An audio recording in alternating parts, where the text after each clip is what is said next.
मन को हमने तन और धन सब दे दिया।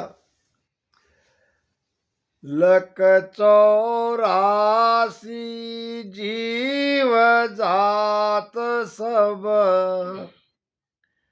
क्या नर नार कहाना। मेरे हुक्म बिना सब लोई, ऊठ पेंड नहीं जाना।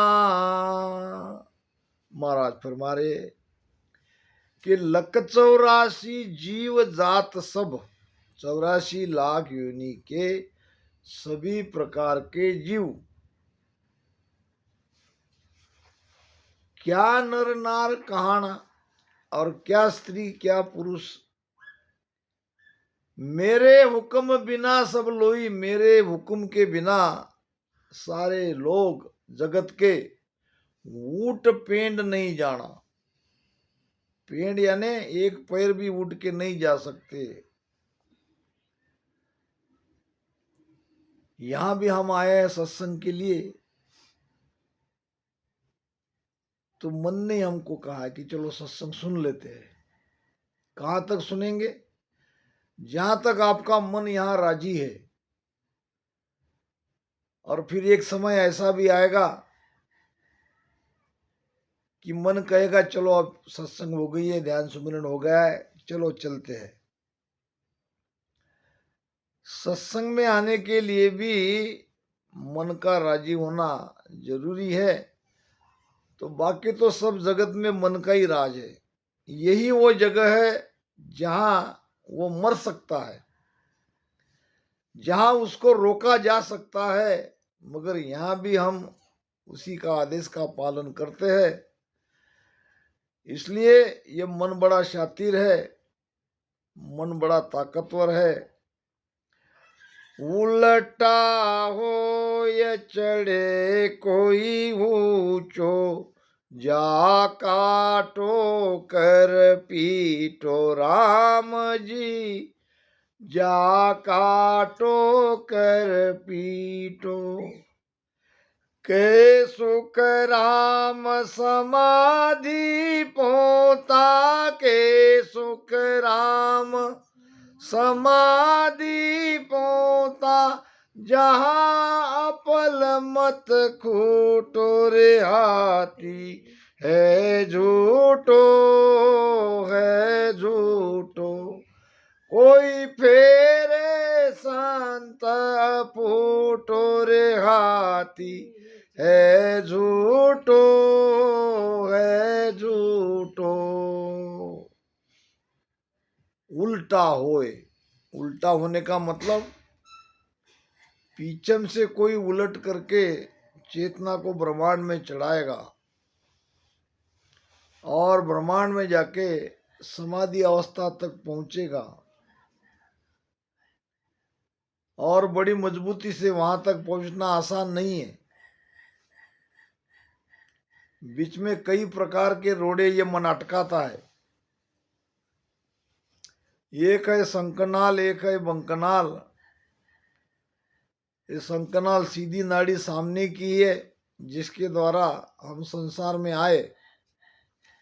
एक नाड़ी है बंकनाल जो रीढ़ की हड्डी के अंदर से 10वें द्वार तक जाती है। तो ये बंकनाल को खोल के कोई उसमें से चेतना को पिंड से खंड से ब्रह्मांड में चढ़ाएगा, वही इस मन रूपी ताकतवर हाथी को रोक सकता है। अन्यथा इसे रोकना नामुमकिन है। उल्टा होए चढ़े जब ऊंचो, जा काटो कर पीटो। बड़े मजबूती से इस मन रूपी हाथी पर सवार होके एक एक कमल को छेदन करते करते संकनाल से कंठ हृदय मध्य नाभि ब्रह्मा गुदा ऐसे करके ये शेष कमल, ये बंकनाल कमल, ये मेरु, ये त्रिकुटी, सहस्त्रदल कमल और अनंत पाकलिक के कमल तक ध्यान के माध्यम से सुरति शब्द के योग से वहां चढ़ेगा। तो वहां अपने आप ये मन रूपी हाथी रुक जाएगा। पूरी तरह से विचार शून्य हो जाएंगे, शून्य की अवस्था में हम चले जाएंगे। जैसे हम रात में सोते हैं तो मन के विचार पूरी तरह से बंद हो जाते हैं, हम अच्छे से नींद भी लेते हैं। अगर रात में मन सोचने लगे तो नींद कभी नहीं आएगी। रात में मन अपने घर में चला जाता है, मन का घर है हृदय स्थान। और दिन निकलते ही मन आ जाता है आंख पे, अभी आंख पे बैठा है। जागृत अवस्था में वो आंख पे रहता है, सुसुप्ति अवस्था में वो हृदय में अपने घर चले जाता है। इसलिए हम सोते हैं, आराम से नींद आती है। तो ऐसी स्थिति समाधि की हो जाती है, पता ही नहीं चलता कितनी देर बैठे, कितनी देर ध्यान में, समय का पता नहीं चलता। उस परम शून्य की स्थिति में चले जाते हैं। क्यों ऐसा होता है कि मन के विचार पूरी तरह से रुक जाते हैं। के सुखराम समाधि पुता, उस अवस्था को समाधि कहते हैं जहां अपल मत खूटो, वो अपने आप वहां जाके वो ठहर जाता है। तब तक तो सब उसके गुलाम है, सब उसके अंडर में है, वो जैसा चाहता है वैसा करवा के रहता है। मेरे हुक्म बिना सब लोई ऊट पेंड नहीं जाना, ये बराबर कहता है कि मेरे हुक्म के बिना कोई एक पैर भी इधर उधर नहीं जा सकते। कथा आती है, एक राजा को ऐसे सूझा कि हमारे नगरी में कितने लोग हैं जो अपनी घरवाली स्त्री का मानते हैं। ढिंडोरा पिटवाया, कहा कि सबको नगर के सभी नगरवासी को राजा के दरबार में आना है, राजा सामने बैठेंगे, उसके सामने खड़े रखना रहना है। और ईमानदारी से कौन कौन अपनी पत्नी की बात मानते हैं और कौन कौन नहीं मानते। देखा तो घरवाली स्त्री की बात मानने वाली की जो लाइन थी वो बहुत बड़ी हो गई। इधर में एक ही व्यक्ति खड़ा था जो पत्नी की नहीं मानता, वो लाइन में वो खड़ा था।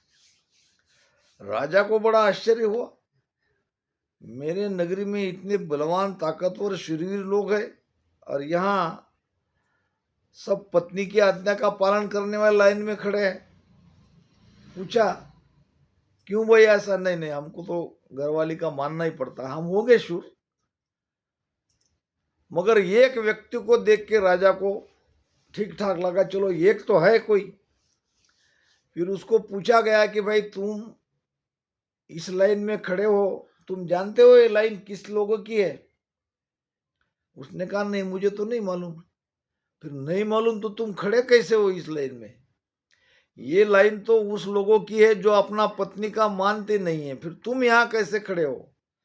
तो उसने कहा, मुझे मेरी पत्नी ने कहा कि भीड़ भाड़ के इलाके में खड़ा मत रहो, वो लाइन भीड़ वाले की, इसलिए मैं इधर खड़ा रह गया। अरे ये भी तो पत्नी का ही मानने वाला है, उसको भी इधर कर दिया। कहने का मतलब, मन कहो स्त्री कहो, सब बात एक ही है। जो अपने स्वयं का मालिक नहीं है, जो पर यानी दूसरे पर आधारित है, दूसरे की मान रहा है, वो परालंबी है, वो कभी स्वावलंबी नहीं हो सकता। ये संत ही है इस संसार में जो मन से अलग चलते हैं, जो मन को मानते नहीं है, मन को अपना गुलाम बनाते हैं, मन के विचारों को पूरी तरह से रोक देते हैं। जब तक मन है, मन के सोच विचार है, तब तक हमारा जीवन सुखी नहीं है। कम से कम आधा आधा तो भी रहेगा, आधा मन की मानते हैं, आधा मन हमारा मानता है, तो उसका भी जीना बहुत अच्छा कह सकते हैं। और जो पूरी तरह से मन को अपने अंडर में करके रखा है, वो तो उसने पूरी तरह से मन को जीत लिया।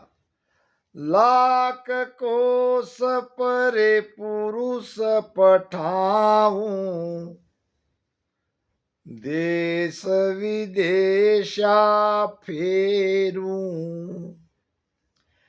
मेरे बस सकळ जग नाचे, दावा सबले घेरू। क्या कह रहा है मन? लाख कोस परे पुरुष पटाओ, मैं मनुष्य को एक क्षण में लाखों कोसों के आगे भेजते हूँ। कैसे भेज देता है? विचारों से। हम यहीं बैठे हैं और मन विचार के द्वारा लाखों कोस दूर चला जाता है। हम यहीं बैठे सत्संग सुन रहे हैं, मन में घर में कोई काम याद आ गया, कोई वस्तु कहीं रख गई, विचार आ गया, मन चला गया, मन के साथ हम भी चले गए, हमारी सुरती भी चली गई।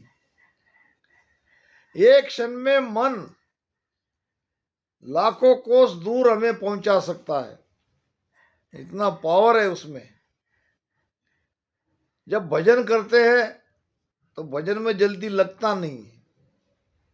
महाराज कहते हैं ना, माधो जी भगति गुण विद धारू, माधो जी भगति गुण विद दारू, ओ जुग सिंह फिरे मन आढ़ो,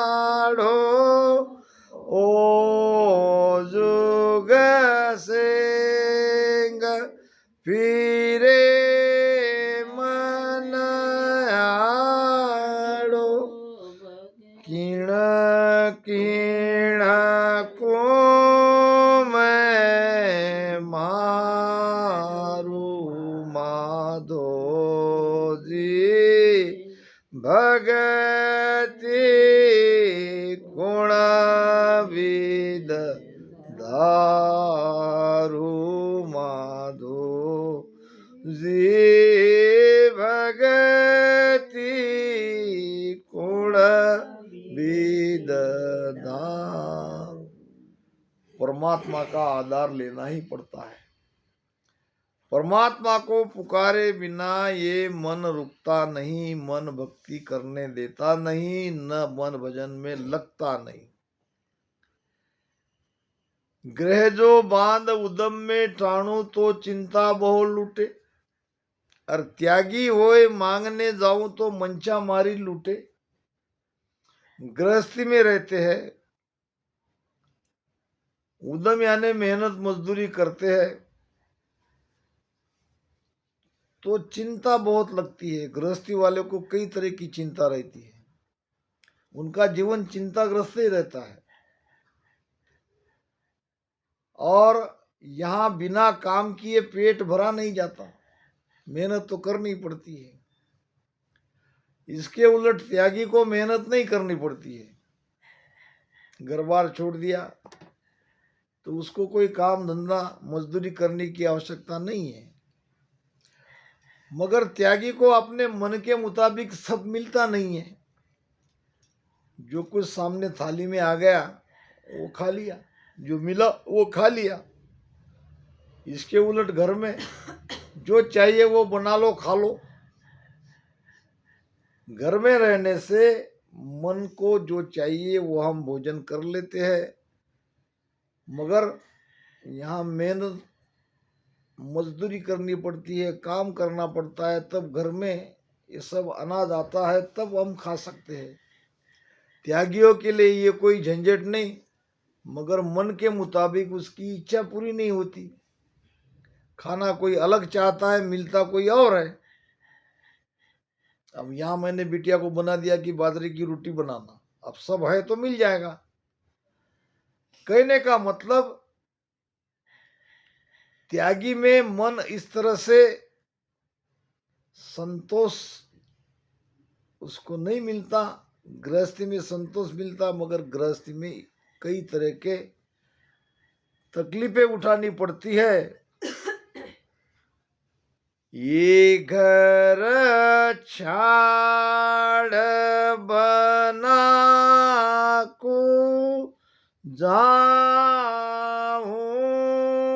ये घर छाड़ बना को जाऊं, तो मुझे खुदी आस सतावे, कंद मूळ जो खीण खीण खाऊं, तो मुझ दायन आवे, गुराजी कारज किस विद कीजे, गुराजी कारज किस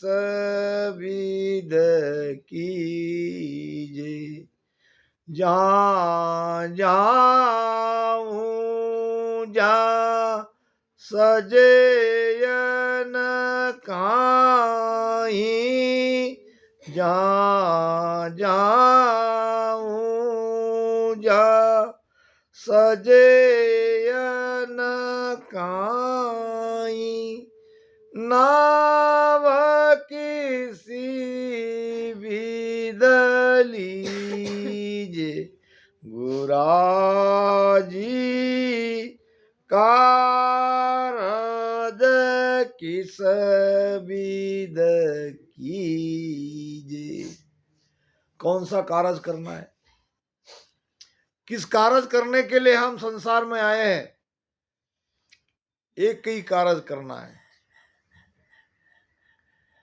और वो है जन्म मरण से मुक्त होना, आत्मा को परमात्मा में मिलाना। पुनरपि जन्मम पुनरपि मरणम पुनरपि जननी जठरे शयनम, ये बार बार हमें गर्भ में ना आना पड़े, इसका उपाय ढूंढना।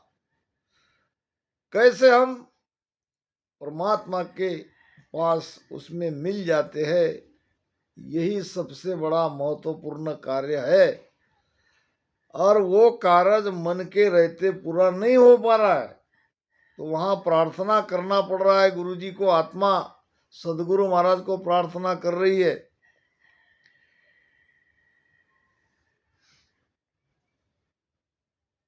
कि जब गृहस्थी में मन नहीं लगता, त्यागी में मन नहीं लगता, तो घर बार छोड़ के जंगल में भी चला जाऊं तो पहली बात क्या होता है, वहां पहले तो लगती है भूख। जंगल में जाने के बाद कुछ देर में कहां तक रुकेगी भूख, अपने समय पर तो लगती है, मगर वहां देखते हैं तो न कोई रोटी बनाने वाला है न खिलाने वाला है। ये घर छाड़ बना को जाऊं, तो मुझ खुदिया सतावे, खुदिया नाम भूख, भूख लगती है तो भूख सताने लगती है। अब भूख लगने पर कंदमूल खेत जो भी जंगल में है, उस मूली को उखाड़ उखाड़ के खाता हूं, तो मन की इच्छा पूरी नहीं होती, मन मानता नहीं, मन राजी होता नहीं। कैसे करे, क्या उपाय करे जिससे हम ये आवागमन से मुक्त हो जाए? महाराज कहते हैं, पाचा माय जाय जो बेसो, पाचा माय जाय जो बेसो, यो मन जोड़ चलावे, कै सुख राम एक लो बेटू, के सुख राम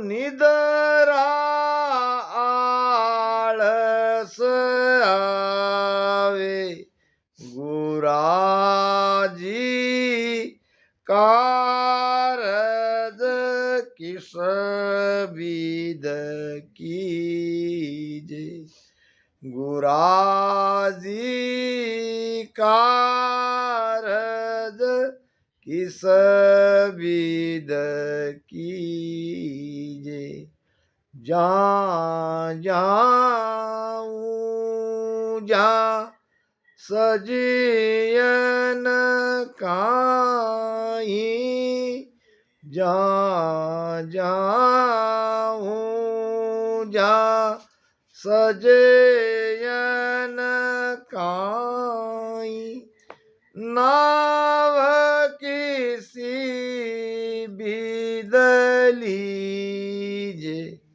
गुराजी कारज किस विद कीजे।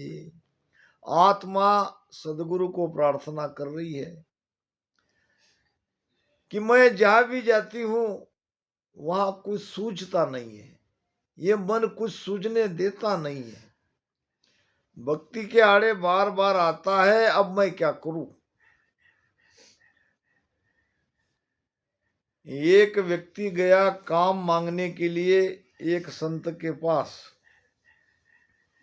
छोटी सी कुटिया थी और काफी बड़ी जमीन थी। अब जमीन खाली रहने से वो संत ने उसमें कुछ लगा दिया, फल फूलिया और कोई साग सब्जी। वो व्यक्ति आया, कहने लगा महाराज मेरे पास कोई काम नहीं है, अगर तुम्हारे पास कोई काम हो तो मुझे बताओ, बड़ी दिक्कत हो रही है। संत ने कहा हाँ है, काम है, मगर मेरा काम ईमानदारी से करना। उस व्यक्ति ने कहा मैं ईमानदारी से करूंगा, बोलो क्या काम करना है, कहाँ जाना है, क्या करना है, जल्दी जल्दी बताओ। संत ने कहा करना कुछ नहीं है, यहां बैठ के राम राम करना है। क्या कहा? राम राम करना है। ये कोई काम है? हाँ यही काम है, मगर एक बात ध्यान रहे, यहां जो कुछ भी हो रहा है उसके तरफ ख्याल ना दे, जो भी होता है वो होने दे, अच्छा हो बुरा हो, अच्छा होगा तो मेरा होगा, नुकसान होगा तो मेरा होगा, तुम्हें उस पर ध्यान देना नहीं है।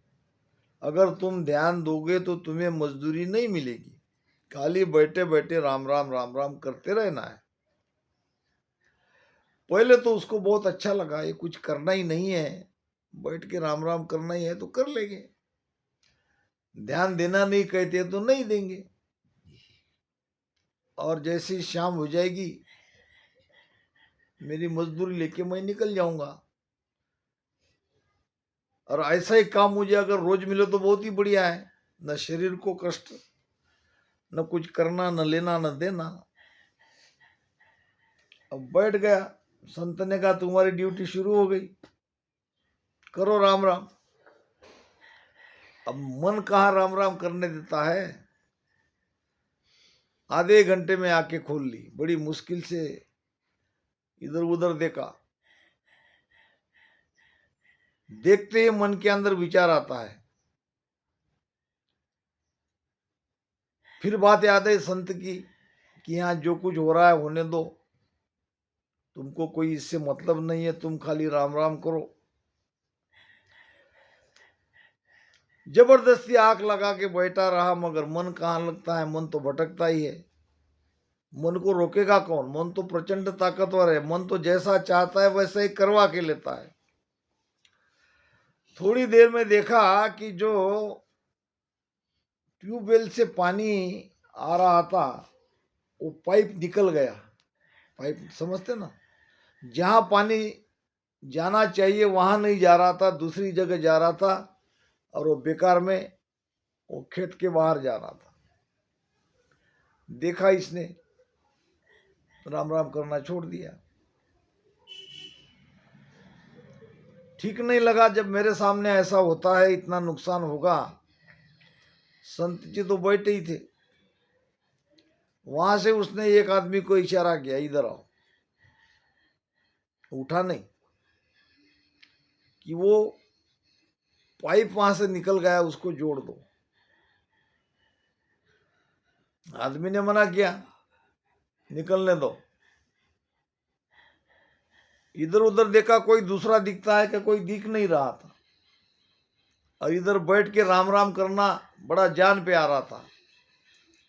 मन कहता तो तू उठ जा, थोड़ा इधर उधर घूम फिर ले। तो उठ गया और जाके जोड़ने लगा पाइप को। पानी जहां जाना चाहिए वहां जाने लगा। फिर संत आए, तुमको तो कहा था मैंने कि राम राम भजन करना, यहाँ क्या होता है क्या नहीं होता है ये नहीं देखना, तुम उठे क्यों? अरे भाई ये नुकसान हो रहा था, ये पानी बेकार जा रहा था। उस आदमी को मैंने आवाज दिया मगर वो आया नहीं। वो कैसे आएगा, वो तो मेरा आदमी था। मैंने पहले ही उसे मना किया था, यहाँ जो भी हो रहा है वो होने दो, हमको तो इनसे भजन करवाना है। भजन करने के बाद इसको उसकी मजदूरी देनी है। तो तुम अपने वचन पे खरे नहीं निकले, तुम उठ गए। अरे भाई मैं आपके नुकसान ना हो इसलिए उठा, मेरा नफा नुकसान देखने की आपको आवश्यकता नहीं है। तुमको तुम्हारा भजन करना चाहिए था, उठना नहीं चाहिए था। संत में उनमें दोनों हो गई वाद विवाद। उठ गया क्योंकि वैसे भी भजन में मन नहीं लग रहा था। तो तुम्हें मजदूरी नहीं मिलेगी तो मत दो। मजदूरी बिना कुछ किए मिलने वाली नहीं मिलती है तो ना मिले, मगर भजन नहीं करना चाहता है, भगवान का नाम लेना नहीं चाहता है, इसमें मन की मृत्यु है। मन मरना नहीं चाहता है, इसलिए मन भजन में ऊब जाता है। जब तक आपका भजन त्रिकुटी पार नहीं होता है, मन बड़ा तकलीफ देता है। काम क्रोध लोभ मान लालच, काम क्रोध लोभ मान लालच,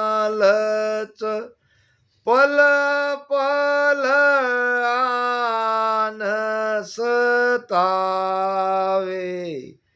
जे मैं भजन भगवत को थापू, जे मैं भजन भगवत का थापू, तो दूणा होय होय आवे, माधो जी भगति कुण विद धारू, माधो जी भगति कुण विद धारू, ओ जुग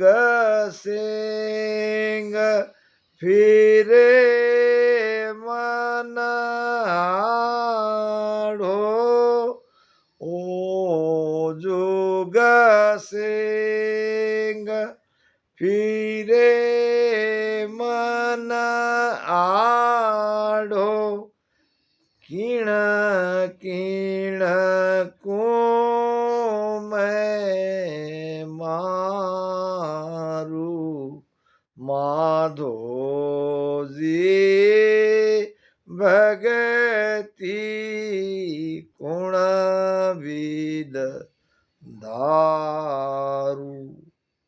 काम क्रोध लोभ मन लालच, पल पल आन सतावे, पल पल में ये विकार हमारे मन में आते ही रहते हैं। विचार आते हैं जाते हैं, आते हैं जाते हैं। विचारों का जब हम मानते हैं तो बुद्धि निर्णय करती है, फिर वो विचारों की दिशा में हम चले जाते हैं।